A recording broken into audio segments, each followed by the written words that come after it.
Bonjour à tous, dans cette vidéo je vais vous présenter la nouvelle caméra de chez Aqara qui n'a rien à voir avec la caméra E1 que je vous ai présentée il y a quelques temps de ça. Vraiment il y a une grosse évolution et ça c'est vraiment bien. C'est la caméra G5 Hub Wi-Fi ou version PoE parce que oui il y a deux versions pour cette caméra. La version Wi-Fi que j'ai ici pendant ce test parce que c'est plus simple pour moi de la mettre où je veux, donc c'est plus simple pour tourner les vidéos tout simplement. Sinon j'aurais pris une version PoE pour la simple et bonne raison que c'est une caméra qui est IP, donc ça transmet des données à travers le réseau et il n'y a rien de mieux que du câblé pour envoyer des données. En plus de ça, elle est PoE, donc on peut alimenter la caméra à travers son port Ethernet à condition qu'on ait un équipement PoE derrière, un switch, un routeur. Bon, ça maintenant on commence à connaître, ça fait longtemps que j'en parle sur la chaîne. Cette caméra a un usage extérieur, mais c'est aussi valable en intérieur. C'est pas très beau, clairement, mais ça fait le job. En tout cas, moi je suis comme ça et c'est ok. Et bien sûr, elle est certifiée IP65 pour résister aux intempéries les plus simplistes. Bon, bien sûr, ça reste pas une caméra de compétition non plus, on est sur de l'Aqara. Je vous passe toute la partie technique de la caméra, sachez juste que c'est du grand angle, on est à f1.0, c'est vraiment très grand angle. Et d'ailleurs, on a un problème à ça, on peut le voir à l'image, c'est qu'on a un effet de distorsion sur les côtés, du coup l'image elle est pas très droite. Et ça, Aqara le maîtrise très bien parce qu'on a une fonction qui permet de corriger la distorsion et d'avoir une image plus plate en fait, plus réaliste. Il n'y a pas de distorsion, il n'y a pas de côté fisheye. Ça, c'est une fonction qui est plutôt sexy. D'un point de vue fonctionnalité, bien sûr, il y a pas mal de fonctions de reconnaissance d'animaux, d'êtres humains, de voitures, de colis. Ça peut aussi mettre son image quand elle est dans le noir, elle met son image automatiquement en couleur. Donc elle a une vision nocturne en couleur. Ça, c'est plutôt impressionnant. Mais il y a d'autres choses qui sont très chouettes parce que toutes ces fonctions, elles ne sont pas sorties du chapeau. Elles sont utilisables uniquement et surtout à la présence d'un lidar et d'un peu d'intelligence, enfin du machine learning, allez on va le dire clairement, c'est du machine learning, ce n'est pas de l'IA, c'est du machine learning. Donc grâce à ça, plus le capteur lidar qui est juste ici, on a le gros objectif qui est assez gros, hein. Je sais, c'est plus gros qu'un objectif de téléphone, vraiment. Et on a aussi ici une flashlight qui n'est pas très puissante du tout, mais qui fait le job. Ça ne va pas éclairer une rue entière, même une allée, c'est compliqué, mais bon, bah, ça peut faire peur. Bon, je suis pas sûr même parce que c'est vraiment pas très puissant. On le voit pas, mais au milieu, on a normalement l'état d'alimentation. Donc si elle est allumée et éteinte, ben, on a forcément une petite LED d'activité. C'est le mot que je cherchais, une LED d'activité. Savoir si elle enregistre ou pas, tout ça c'est des fonctions qu'on peut désactiver. Si vous voulez pas avoir de petites LED qui s'affichent quand elle enregistre, il me semble que c'est désactivable. Et d'ailleurs, on a aussi par ici un petit micro qui est ici, on ne le voit pas, là on le voit bien, il y a un petit trou pour le micro. En plus du micro, on a un haut-parleur qui peut diffuser du son jusqu'à 100 décibels. Je ne l'ai pas testé parce que j'ai pas envie de faire chez mes voisins, clairement. Et bien sûr, l'éléphant dans la pièce, c'est que tout ça est monté sur une rotule à plusieurs branches. On peut faire globalement ce qu'on veut, on peut tourner la caméra. Elle n'est pas PTZ, elle ne tourne pas automatiquement. Il faudra la régler manuellement et on peut faire un peu ce qu'on veut. Si j'ai envie de faire quelque chose comme ça, je peux faire quelque chose voilà, comme ça. Il n'y a pas trop de sujet là-dessus. D'ailleurs, sur le socle de la rotule, on a deux codes. Le Magic Pair Code pour appairer la caméra à l'application Aqara, mais on a aussi le code HomeKit qui nous permet d'avoir la caméra dans notre application HomeKit. J'ai déjà fait toute la démo de HomeKit sur la caméra E1, c'est très similaire, il n'y a rien qui change. Pour la partie stockage, on n'a pas de carte SD interne, c'est une mémoire eMMC qui est interne, vraiment physique. C'est une mémoire qui est réplicable sur un NAS, mais attention, elle ne fait pas de l'enregistrement sur un NAS, quoique on va le voir après. Elle fait juste une réplication. Par défaut, ça prend la donnée qui est dans la mémoire eMMC dans la caméra et ça la copie-colle, vraiment ça la copie-colle sur le NAS. Ça fait vraiment rien de plus, il n'y a pas d'enregistrement sur le NAS. C'est un peu un abus de langage de la part d'Aqara, je trouve ça un peu bof. Ça pour moi, ça fait clairement partie des gros défauts de cette caméra, mais c'est des défauts qui se corrigent avec l'arrivée d'un nouveau protocole. Mais attendez, déjà on va voir un peu la tête que ça a sur l'application Aqara. Comme à l'habitude, je passe la partie appairage parce que ce n'est pas intéressant, on scanne, ça fonctionne, c'est cool. On a la caméra qui est sur mon dashboard, donc je clique dessus. On a bien sûr le flux vidéo qui est d'ailleurs en 1500p et le capteur c'est du 4 millions de pixels stratosphérique, mais pour une caméra de surveillance c'est largement suffisant. On a la petite fenêtre tout en haut de l'écran, on peut agrandir, on a la caméra. Bon ça c'est intéressant, on peut le voir, par contre c'est très grand angle, vraiment là je filme avec un 16 mm, c'est déjà plutôt grand angle.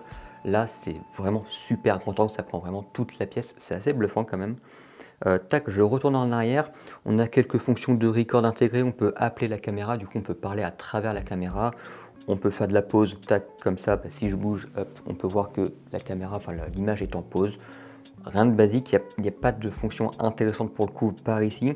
On a le projecteur, donc je peux allumer le projecteur, là il est à 100%, on peut le voir à l'image, ça ne change absolument rien. On a quelques reconnaissances de colis, etc. Je vais passer parce que ça vraiment, ça m'intéresse pas du tout. La détection d'animaux. On a la détection d'occultation de lentille, ça veut dire que si quelqu'un met quelque chose sur la lentille, sur la caméra, elle va détecter qu'elle est obstruée et elle va vous envoyer des notifications, etc. Donc c'est pas mal. On a la détection sonore, ok, pourquoi pas. Calendrier, service, tout ça je passe parce que c'est pas forcément intéressant, c'est les services qui sont intégrés. C'est les services que propose Aqara, donc ça m'intéresse pas en fait. On va passer à autre chose. Là où ça commence à devenir intéressant, c'est dans les paramètres de la caméra. On va aller sur les 3 petits points. On a pas mal de réglages, les traductions automatiques de chez Aqara sont toujours une catastrophe, sincèrement. Mettez votre application en anglais, c'est beaucoup mieux. Je le fais vraiment pour les besoins de la vidéo, mais quel enfer. On a du stockage cloud, mais comme j'ai dit, ici on a le NAS, mais on nous dit bien que les vidéos stockées sur la carte SD, en tout cas là c'est pas une carte SD, c'est de la mémoire eMMC, sont stockées, peuvent être stockées en tout cas sur le NAS. On a toute la partie Matter, mais ça c'est un peu particulier, donc je vais passer, on en reparlera en fin de vidéo. Ici on a les réglages de l'appareil et on peut déjà faire quelques réglages sur l'appareil photo, mettre la caméra qu'elle puisse parler en anglais ou en français si elle a des annonces à faire. On peut éteindre, comme je le disais, le témoin lumineux pendant une certaine période de temps. Ça c'est pas mal, d'ailleurs si j'ai envie je peux le faire de minuit à minuit, comme ça il ne s'allume jamais. Tac, on a les paramètres de la vidéo qu'on peut venir régler ici. On peut ajouter un filigrane temporel, donc ça c'est la petite truc qu'on a tout en haut à gauche où ça peut nous indiquer l'heure, la date, etc. Ça c'est plutôt pas mal, je vous conseille de l'activer. On a le type d'installation si elle est à l'envers, à l'endroit. 2-3 petites installations, on peut désactiver l'enregistrement audio, on peut, là justement la correction de la distorsion. On peut mettre des sonneries personnalisées et encore quelque chose de plutôt intéressant, c'est la fréquence de l'alimentation. Ça va dépendre si la caméra est installée en Europe ou dans des pays plutôt typés américains. Donc nous on est en Europe, donc c'est du 50 Hz, mais ailleurs, ça peut être aussi du 60 Hz. On parle aussi de caméra de surveillance. Il y a le mot surveillance, donc on peut surveiller des choses. Et on a des modes de confidentialité. Donc on a des modes veille qui va désactiver la caméra pendant une période de temps. Mais surtout, on a le masquage de confidentialité où on peut venir flouter certains endroits comme ceci.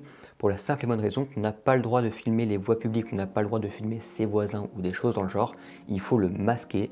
Donc ça se passe ici. Et légalement, c'est important parce que vous pouvez avoir des problèmes. On a pas mal de paramétrage à droite à gauche, mais pas très intéressant. Moi par contre, il y a un truc, et peut-être ça vous a sauté aux yeux, c'est l'aperçu du flux réseau local RTSP. Et ça, c'est la feature de cette caméra, vraiment. C'est la grosse feature parce que c'est ce qui manquait cruellement à la E1. Et c'est ce protocole-là qui va lui permettre à la caméra d'être compatible avec tout et n'importe quoi.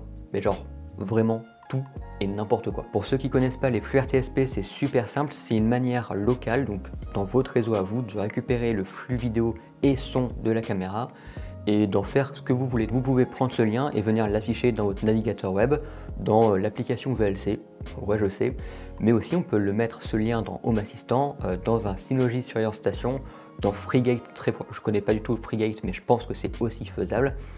Et ça, c'est très puissant parce que ça veut dire que cette caméra, on peut totalement l'utiliser en local sans passer par les clouds de Apple, de Aqara. Du coup, les informations qu'on a affichées ici, elles vont être importantes pour la suite, donc conservez-les. Il y a mot de passe non utilisateur, 2-3 petites choses qu'on va récupérer pour venir l'intégrer cette caméra à Home Assistant et à Synology.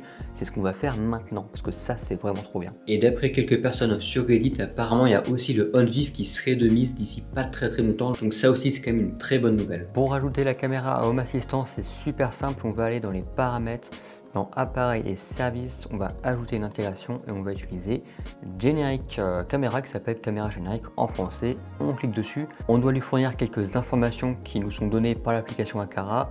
L'URL de la source, elle ressemble à ceci, c'est rtsp : l'adresse IP de la caméra. Attention, l'adresse IP elle va changer parce que la caméra par défaut elle est en IP dynamique et il n'y a pas de possibilité de mettre la caméra en IP fixe. Donc il va falloir faire une réservation d'HCP pour pas que la configuration saute tout le temps. Donc à faire attention d'un point de vue réseau, il y a de la réservation à faire. Après c'est rien de méchant.